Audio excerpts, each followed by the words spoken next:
I'm really happy with my own form. Obviously, stayed injury-free's been a big plus for me for this year, and I'm happy with my game at the moment. In a football career, you have so many ups, but you have a lot of downs as well. So it's the way you come back, it's the way you fight back, and get your head down, work hard, and regain your confidence. And I felt like I've done that this year, which I'm really pleased with myself for. But like I say, it can be a tough game at times. When you're losing games, it's not nice. And when you're conceding goals, especially as a defender, and you're playing for Manchester United, you're under scrutiny. And like I say, you've got to work hard, believe in yourself, and keep working hard on the training pitch. And I feel that's what builds the confidence back. Harry Maguire speaking to me on talkSPORT earlier on today.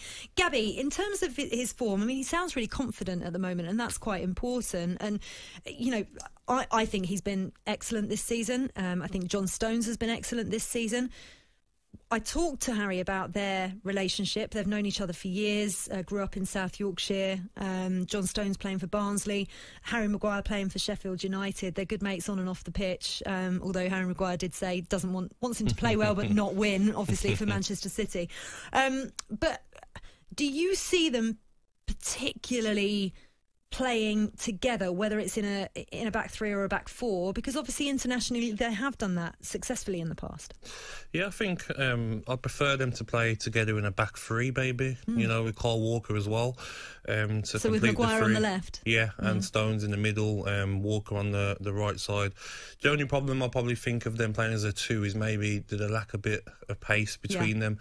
You know, maybe to get to the latter stages of the competition. That's my only worry. But both of them have been outstanding. Maguire has, he's had the pressure as well. Like he says, he knows the drill. He knows he's captain of Manchester United. You know people are going to be after him. People want him to have a bad game so they can, you know, hammer him in the media. He knows that, and he's dealt with it well. He's had some bad games since he's been there, but his form this season has been outstanding, and I think he deserves to be a guaranteed starter for England. And when you're speaking like he's speaking, when he's saying, I know I'm in good form, to say that as a player, you are in good form and you're confident you're going to continue it. So I'm looking forward to watching him play. And he made a really good point, actually, that you always have an error in you as a centre-back, you know, and it's highlighted more because you're a centre-back, like it is if you're a goalkeeper. That's where the scrutiny is. That's what the job is. Exactly. You're never going to be able... I mean, you talked about Tyrone Mings earlier on, and we've been full of praise of him all season, but he wasn't great for Villa the other day against Newcastle. That's the thing, and I think what I feel sorry for defenders and goalkeepers is one mistake and they're so scrutinised. But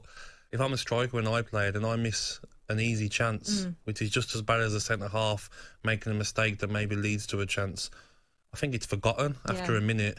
Even if you miss a really open goal, it's sort of forgotten. But defenders are going to make mistakes. They're going to try and play from the back. This new style of football, they're going to try and play them passes into midfield. And you might get one wrong, and it might lead to an attack and maybe concede a goal. But if the manager wants to play you in a certain way and a certain style, then mistakes are going to happen. You just hope that they're not mistakes that lead to goals that knock you out of a tournament. So do you think that...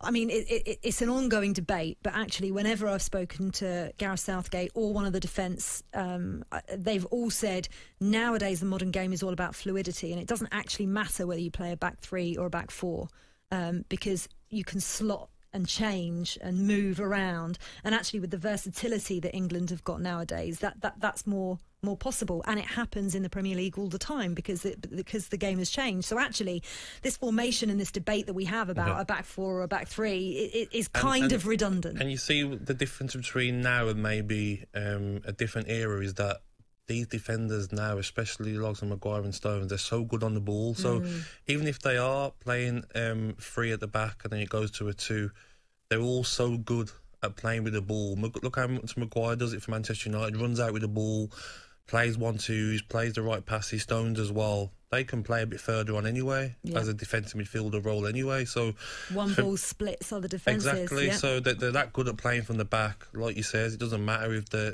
need to change in the game. And that's what I like about Southgate, is that he's trying different formations. He's adaptable. So exactly. So if there's a game in the Euros and they've got three at the back, and you might need a goal, so he might change it to two. And Stones, for instance, might go into midfield for a bit of the game because he's comfortable on the ball. So they can adapt to different formations because they're all so good playing with the ball.